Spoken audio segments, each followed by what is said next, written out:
Hey folks, welcome back to Modern Homestead. This is day 22 of January, and it's 5 creators, 31 days, and your ultimate guide to preserving your pantry. And we are bringing you dangerously good canned coleslaw.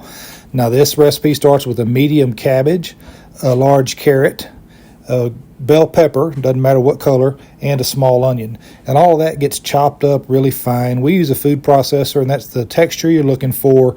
If you're going to use a Food Pro on your peppers and onions, you want to make sure you pulse that, otherwise they get liquefied pretty quickly.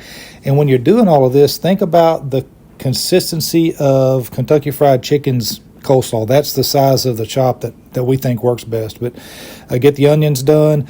Once all of that is done and the cabbage is chopped, that gets layered into a pot, and it doesn't matter the size, just like this coleslaw. The cabbage on the bottom, then the onions and the pepper and the carrots go in there. Then you add 2 teaspoons of canning salt or kosher salt, doesn't matter which you put in there. Get that stirred up and mixed in really well, and then you set that in the refrigerator for 2 hours. After that 2 hours, rinse that off real good with cold running water, and then you use your hands to kind of mash all the water out of that, put that in a separate bowl, and set that aside while you make your brine. Your brine is made out of 1.5 cups of apple cider vinegar, 3 cups of sugar, 1/3 of a cup of water, 1.5 teaspoons of celery seed, and 1.5 teaspoons of mustard seed per cabbage. So you have to multiply that if you're going to use multiple heads of cabbage.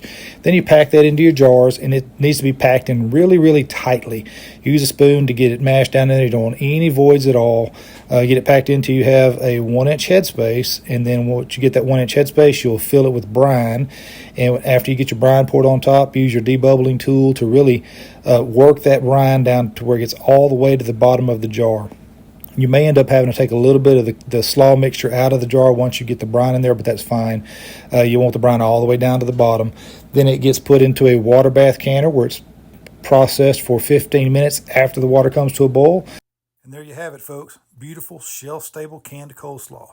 And make sure you watch tomorrow. You're not going to want to miss Savannah Barnett's January Day 23. She's bringing us grapefruit and grapefruit juice. Happy candy.